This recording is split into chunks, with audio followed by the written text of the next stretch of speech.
Saya melahirkan kebimbangan tentang peningkatan rakyat Malaysia yang bujang senja, yang lambat kahwin. Lebih daripada 5.56 juta laki-laki dan wanita berusia lebih 30 tahun ke atas yang mengambil keputusan untuk lambat kahwin, belum kahwin dan tak mau kahwin. Wanita berjumlah 4.8 juta, satu jumlah jangka yang sangat besar. Laki-laki 739,000 orang.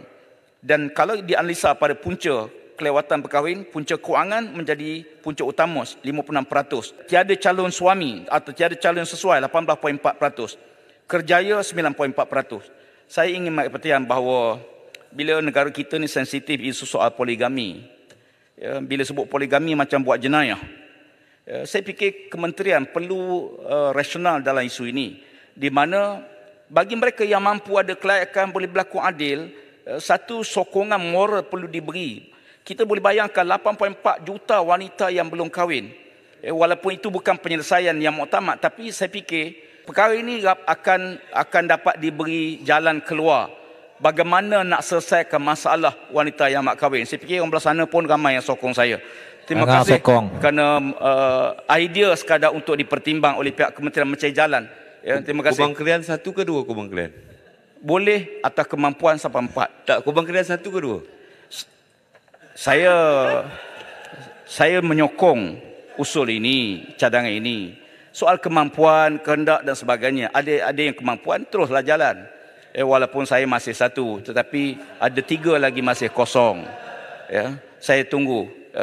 Mungkin kita bergerak bersama. Terima kasih. Saya kira apa yang dikatakan oleh Kubang Kelian ini sangat seksis. Kenapa wanita tak kahwin adalah masalah.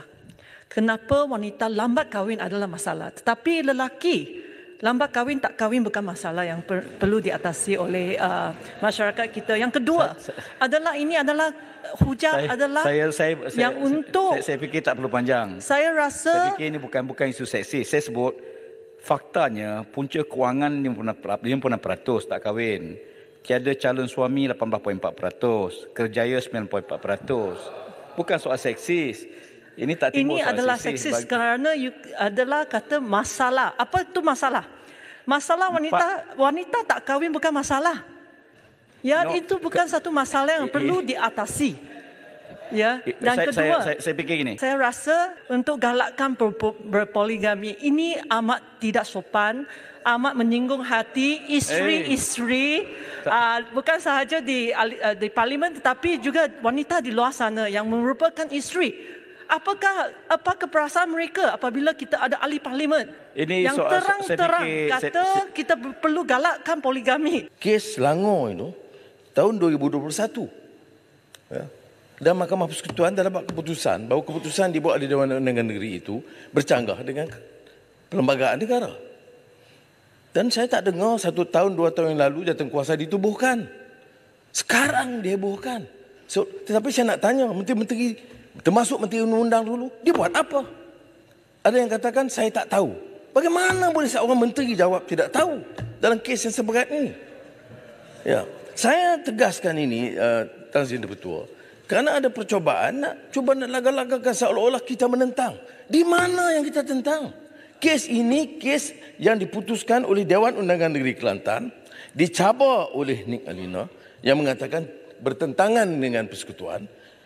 Maknanya Dewan Undangan Negeri tidak boleh berkeputusan, Parlimen tidak boleh berkeputusan, Perdana Menteri tidak boleh berkeputusan, bawa ke mahkamah.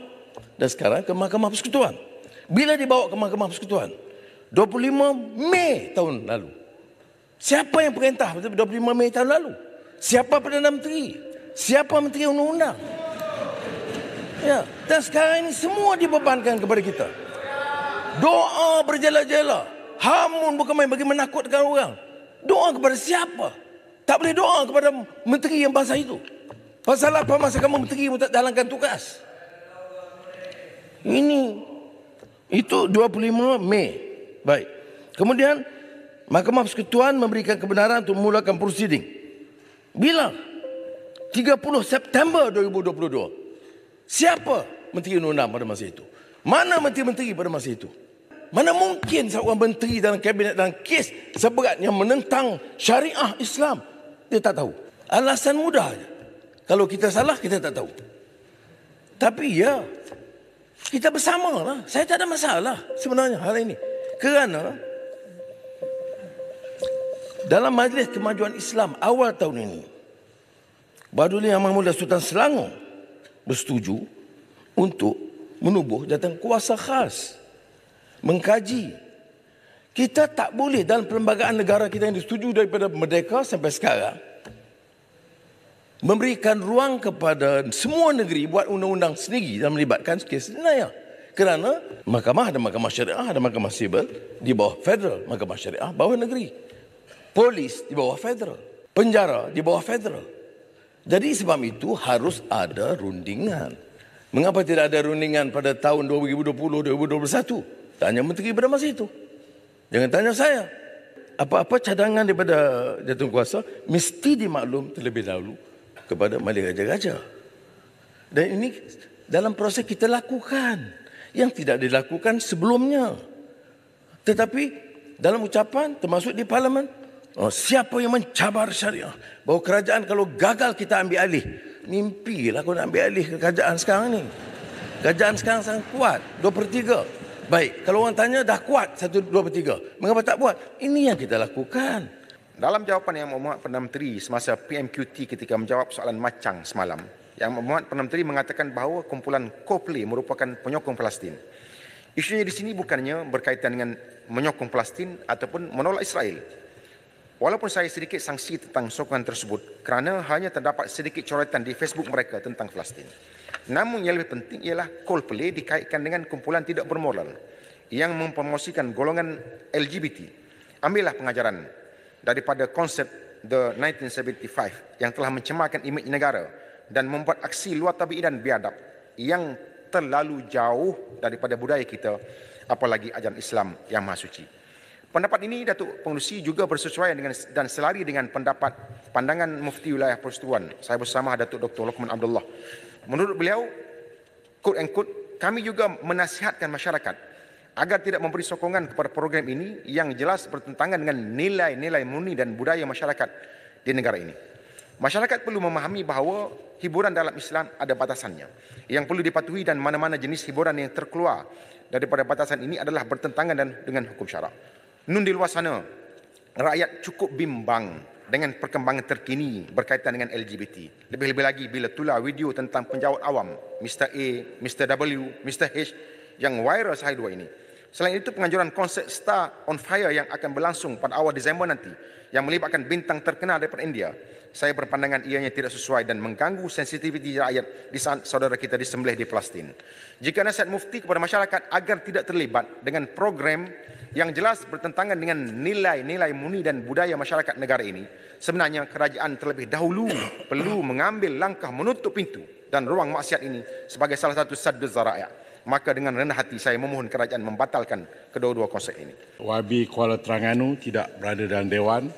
Saya tidak nampak Yang Berhormat Tanah Merah berada dalam Dewan. Baik, saya pastikan YB Rantau Panjang tidak berada dalam Dewan untuk soalan 12.